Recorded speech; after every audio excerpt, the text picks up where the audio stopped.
They say a single moment can change the direction of a life. For Henry Morgan, that moment smelled like hospital antiseptic and sounded like the tiny scuff of a child's worn shoes on marble.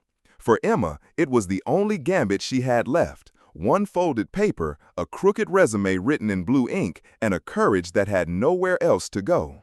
Nobody in the glass tower expected what would follow. A chain of small human choices that cracked an empire's polished surface and revealed a softer truth beneath. This is the story of how being saved began with the very act of caring. The glass doors of Morgan Enterprises slid open with a soft, clinical hum. Inside, light bent off polished marble and stainless steel like a paper-thin curtain, beautiful but thin enough to hide the dust beneath. Suited figures flowed through the lobby, moving with the tight choreography of people whose days were measured in minutes and charts. A reception desk stood like an island in the middle of that motion, where appointments and access were rationed with a trained smile. Emma stood at the entrance, shoulders steady despite the thinness of her dress and the way the city wind tugged at her ribbon. She was 8, small, with a braid coming loose and a paper clutched so hard her knuckles blanched. She breathed in and stepped forward. "Excuse me," the receptionist said, with the automatic kindness reserved for minor interruptions.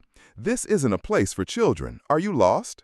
"No," Emma said. Her voice trembled but did not break. "I need to see Mr. Henry Morgan, please." She held out the folded paper. The lobby went quiet in a way that felt deliberate. Henry Morgan was a presence with its own gravitational pull. The city's news feeds had polished his face into a brand. His decisions moved markets, and his calendar was dense with meetings that never waited. He entered then, slow, precise, shadowed in a coat tailored to sharpen angles. He glanced at the child, then at the receptionist, then at the paper. "What is this?" he asked, voice leveled, not unkind, but unsoftened.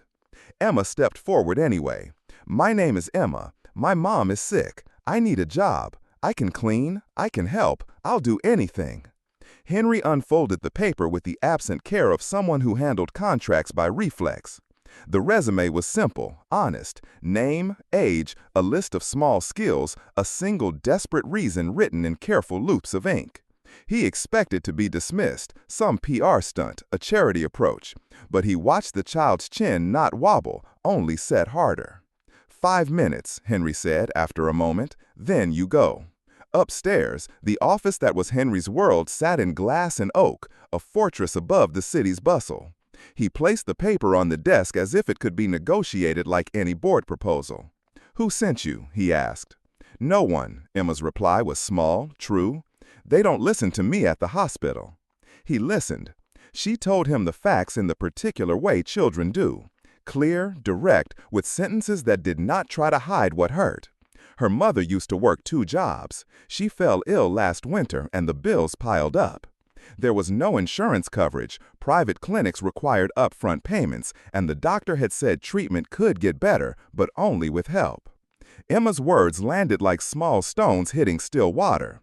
Each made a ripple in ways Henry didn't expect. Henry's world measured risk and reward. This story had neither.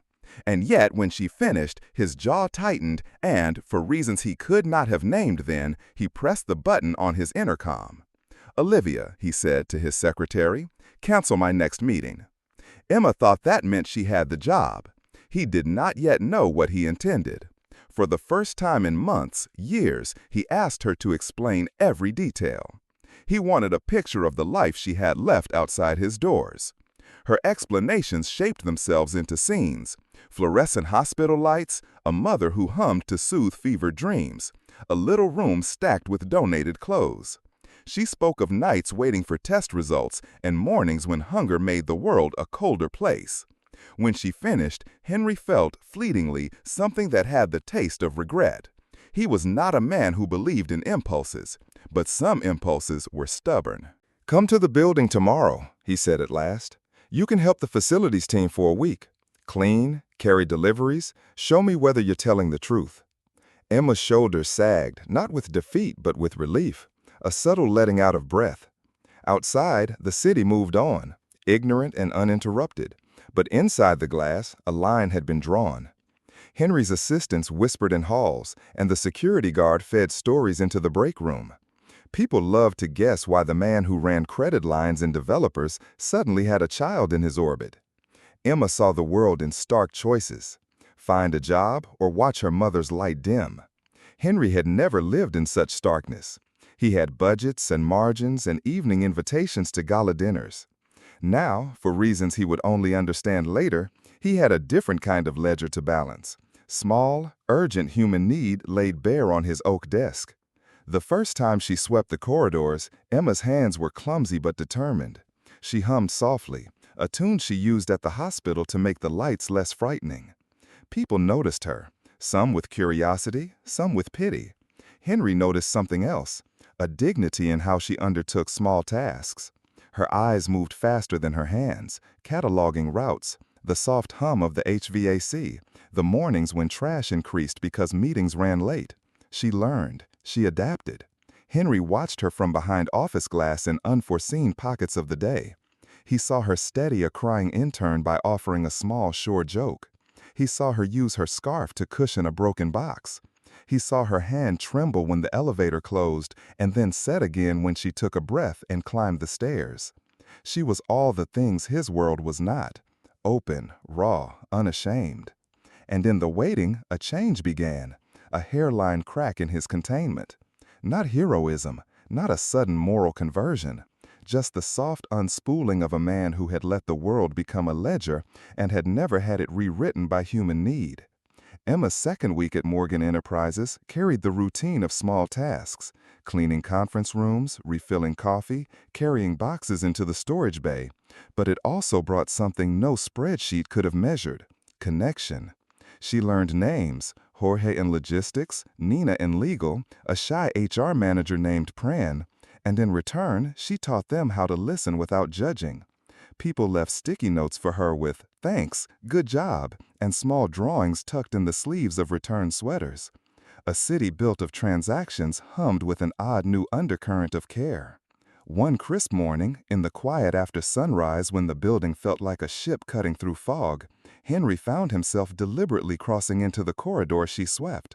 He was not there to observe, he told himself, but to escape the loop of boardroom voices.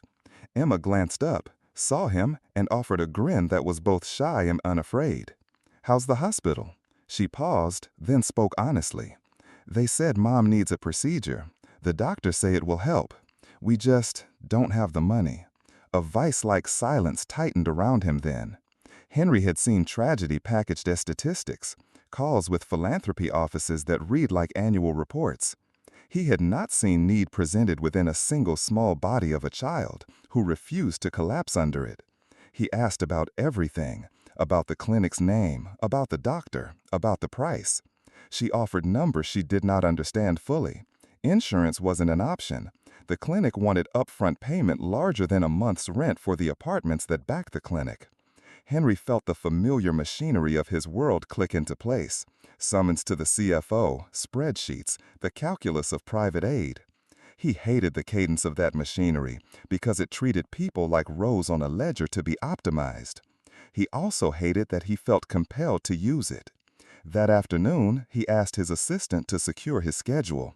To the surprise of many, he spent an hour not in a boardroom, but at a small, cluttered desk in the hospital admin office.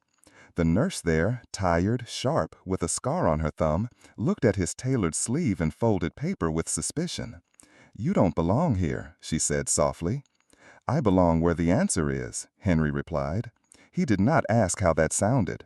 He simply allocated funds, negotiated a discount, and asked the doctor to prioritize Emma's mother. On the drive home, the city lights blurred into lines. He thought about the first time he had sat at his father's kitchen table, the memory raw and precise. A man who drank promises and left a boy a debt that taught him how to count losses as early education.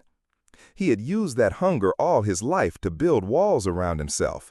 Now, one child's need was dissolving his edges. It felt, oddly, like a relief. At the hospital, Emma's mother, Anna, slept with the kind of exhaustion only serious illness allows.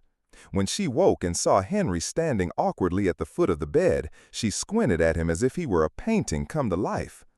"Who are you?" she rasped. "Someone who wants to help," Henry said, and the words felt truer now than they had in his office. Anna's eyes filled with a bewilderment that was equal parts gratitude and shame.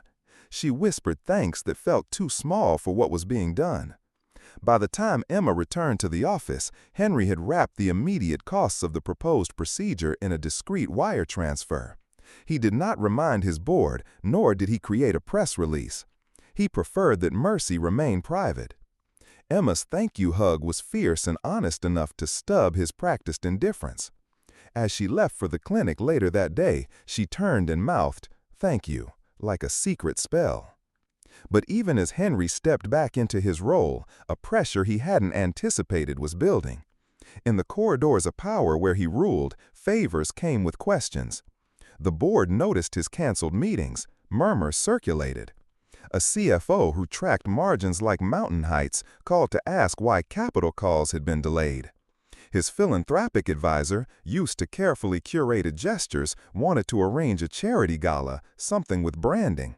Henry declined both and instead began to spend his nights in small, uneven ways, answering Emma's updates, calling the doctor for results, and learning healthcare jargon enough to understand what the risks were.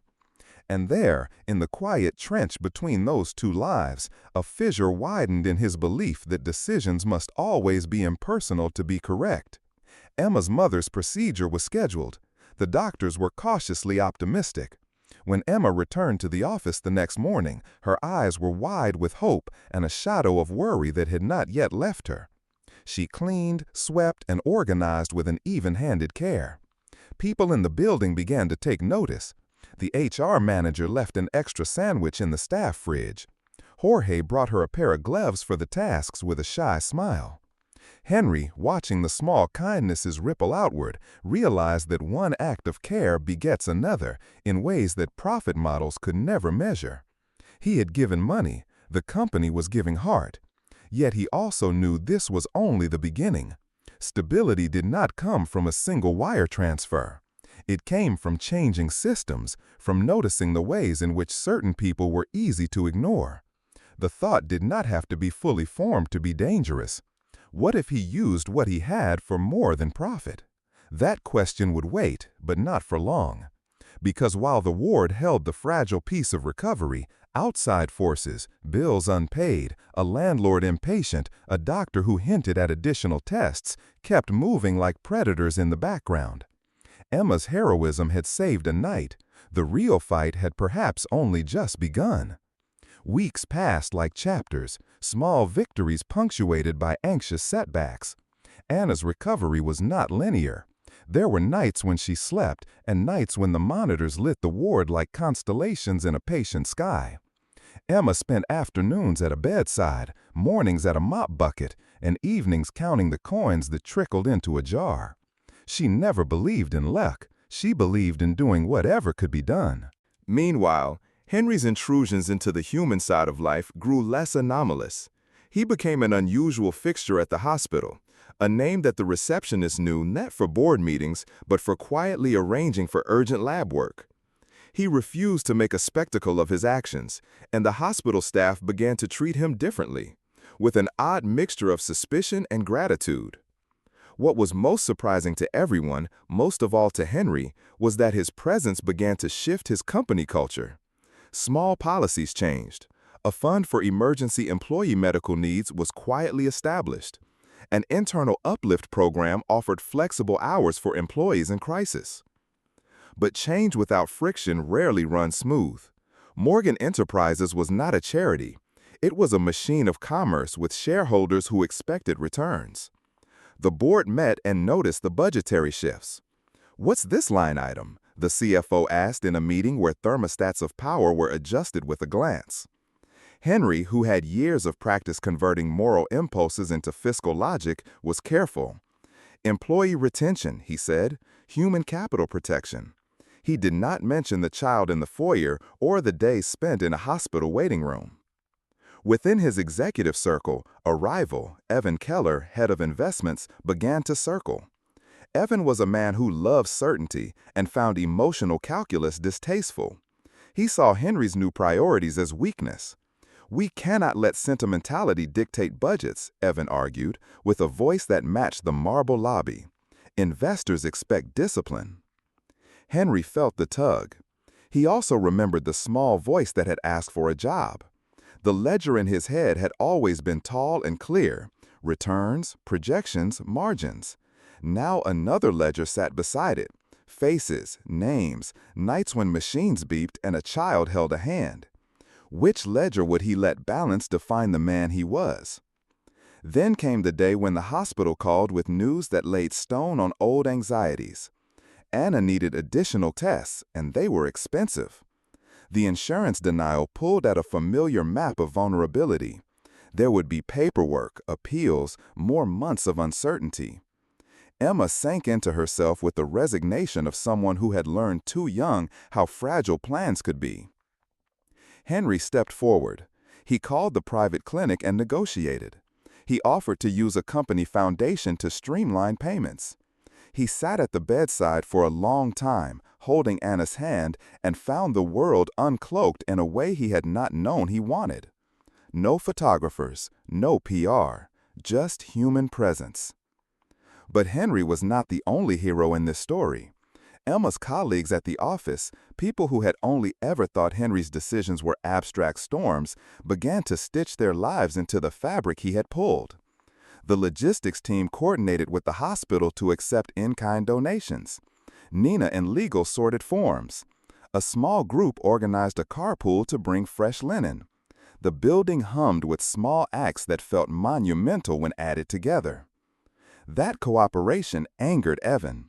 At a quarterly presentation, he attacked Henry's new priorities as inefficiencies. "We must meet investor expectations," he said, and the room swung between loyalty and fear. Henry answered with quiet force. "If we cannot keep our people, we have nothing to grow. If our community is sick, our business fails because society fails. That's the risk-ism we live in." He did not mention Emma by name. He did not need to. The boardroom understood that this was now a battle of frames, and Henry, used to negotiating markets, found himself negotiating principles. Outside the polished walls of meetings, a very different challenge emerged. The clinic's administrator, pressed by invoices and obligations, mentioned that additional imaging was required, a PET scan, and that the slot would be weeks away without payment. Time advanced like a knife. Without imaging, the doctors could not decide on a next step. The fine grain of bureaucracy threatened everything. Emma, who had been careful with hope, broke in a hospital hallway one evening when the sun laid lines across linoleum. She sat on a plastic chair and cried, small sobs that startled a passing nurse. Henry, who had been in an adjacent room dealing with coded forms, heard and sat beside her. He did not offer speeches. He did what these two worlds, his tailored suits and her library of hospital evenings, had taught differently. He listened. "Do you think it will be okay?" she asked, voice small. He did not know, but he could try. "We'll push for the slots. We'll call the clinic. We'll find the money. We'll do all of that." She looked at him as if she did not fully understand the power that statement held. To those with resources, an offer to call is often a sentence. To those without, it is a miracle. The PET scan was scheduled, sudden, miraculous, slipped into a canceled slot by Henry's quiet interventions. Anna's results were mixed. The procedure could help, but there was a complication. It would take more time and more specialized care. There was also an outside factor that no one had expected. The landlord of their small apartment had begun proceedings for arrears. Anna's recovery needed space and quiet. An eviction would mean impossible choices. The world apparently requires drama to let humanity show itself. Perhaps that's its tragic design. When a judge's clerk placed an eviction notice on the doormat, Emma's resolve was tested in ways she had never imagined. She worked at Morgan Enterprises until her hands ached, cleaned hospital corners, and kept watch nights at her mother's bedside. She was tired in a way that scraped her edges raw. Henry, who had thought he understood the outlines of poverty from a high vantage, realized that he had not seen the full geography. He saw now how systems locked people into cycles, how healthcare, housing, wages, and the time an employer offered were braided together. It made strategy look insufficient. The ledger in his head needed new columns. He convened people quietly. He met with the hospital director and the legal department of his company. He encountered resistance. Are we overreaching? What precedent does this set? And he answered with the stubbornness of someone who had decided to make room in his life for unpredictably human things.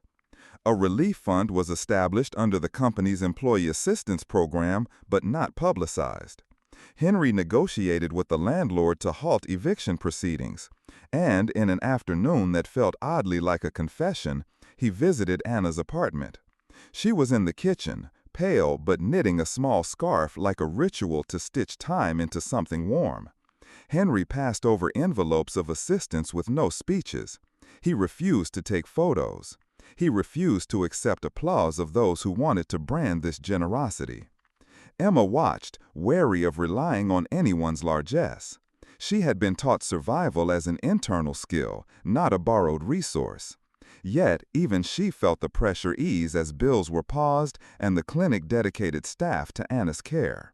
She wanted to say thank you in a way that did not make anyone uncomfortable, so she swept an extra corner at the building, wrapped a leftover muffin for the night nurse, and kept on humming. But human conflict likes to find a shadow. Evan, sensing distraction and smelling opportunity, began a subtle campaign. He sent memos that framed emergency funds as unsustainable, wrote to donors about redirecting philanthropy toward branding initiatives, and whispered doubts among the board. The friction culminated in a meeting where his voice rose more than usual and Henry's patience thinned. "This is not about charity," Henry said quietly, the kind of quiet that demands attention. "It's about whether we can call ourselves a company that survives off people and then refuses to sustain them when they fall. If our people cannot count on us in emergencies, we are not building anything lasting." The words landed like a choice presented to the board.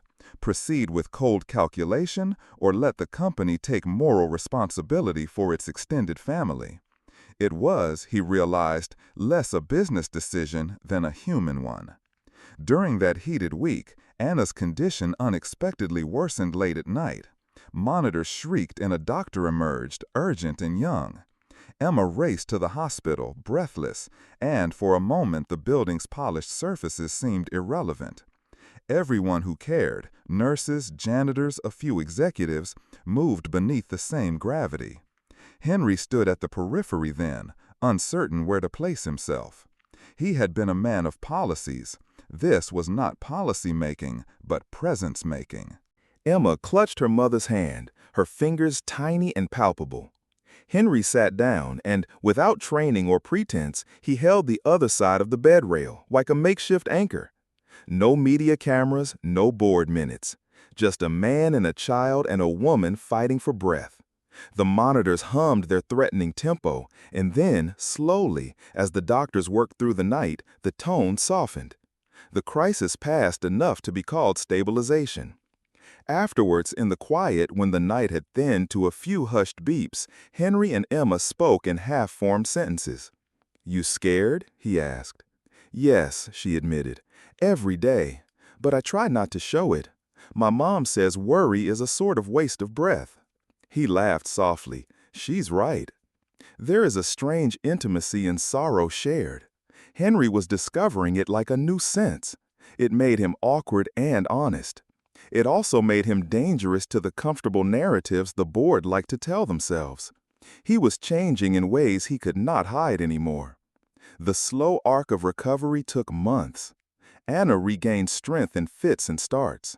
The clinic shifted from urgent interventions to rebuilding a life that had been frayed by illness and economic strain. Emma grew into her role at the company with surprising ease. She understood systems with an eye sharpened by necessity. She suggested small innovations that reduced waste in the supply closets. She kept a ledger of patients in the clinic who needed attention and brought that list to the company's community initiative team. The company responded, halting Evan's slow campaign by reframing the fund with transparent policies. Henry insisted it be institutional and durable, not a one-off press piece. He wanted it to outlast his tenure, to be resistant to whoever occupied his chair with a console of numbers. He set up a modest trust that would cover emergency care, housing assistance, and educational grants for children of employees. It was a practical structure, measured, legal, and quietly revolutionary. Word of Henry's actions did not explode. The company's PR team, reluctant and bored by subtleties, pushed a small human interest piece across the internal feed. Employees who had once whispered now posted how the little fund had helped them stay employed during medical crises. The halls of Morgan Enterprises began to smell a little less like polished stone and a little more like the messy reality of human lives. Emma walked differently now, less like someone on a razor's edge, more like someone who had kept a fragile flame alive. She returned to school part-time with the company's support. She finished the term with principals who sent small commendation notes. People who had been indifferent began to speak to her in the elevator with a warmth that surprised her. Henry kept returning to the hospital ward even when not required to. He found himself learning the names of nurses and the sounds of machines. Sometimes he would bring Anna a magazine or wait awkwardly while the two of them laughed about trivial things. A radio host's bad joke, a stray pigeon that serenaded the ward window. He was no saint. He still calculated and negotiated and occasionally pushed back at those who would exploit kindness. But his life had been rearranged. The center of gravity had shifted. The climax of the story came quietly. At a small community meeting to discuss the new fund, Emma, who had been reticent to speak, stood and said a few words. She did not talk about donors or policies.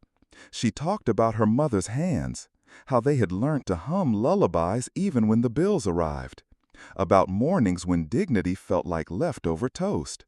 She said simply, "We are not asking for pity. We are asking for a place that remembers us." People in the room nodded. Some cried. Henry felt a sting behind his eyes he hadn't anticipated. In the months that followed, Anna's health improved in ways that were careful and real. She joined a support group in the community clinic and found a part-time job that accommodated medical appointments. Emma thrived at school and at Morgan Enterprises, where she now had a small internship in community programs. She carried the paper resume folded as if it were a relic. The handwriting looked smaller on that day, but the courage inside her had grown. The glass doors of Morgan. Evan left the firm months later, under pressure not dramatic but inevitable, his narrow view simply incompatible with the new institutional stance. The board chose to keep the fund and to appoint a small committee to oversee it, composed of people who had seen both spreadsheets and hospital corridors. Henry did not make a spectacle of his transformation. He let it grow like a quiet garden tended at odd hours. On a bright midweek afternoon, sunlight slanting across the concrete like coin, Henry and Emma stood outside the glass tower where it began. She had a small, crooked smile and a scarf Anna had knitted for her. He held a paper cup of coffee with a napkin folded neatly around it, a humble thing for a man who once only drunk expensive coffees in boardrooms. "You did all this," she said, looking at the building and then at him. He shook his head. "You did a lot of the work. I only tried to keep up." He touched the folded piece of paper in his pocket, the one she gave him months ago. It had traveled through more hands than either of them expected. It had been pinned on a bulletin board, laminated, referenced in meetings. Emma laughed, the sound like small bells. "My resume actually worked," she said. He smiled, the expression slow and real. It did. The ending was not fireworks. It was an accumulation, the mother who could sleep through a night without the clamps of worry, the child who could go to school and learn without counting hospital corridors, a company that had decided to tether profit to people. They were small victories, but victories nonetheless.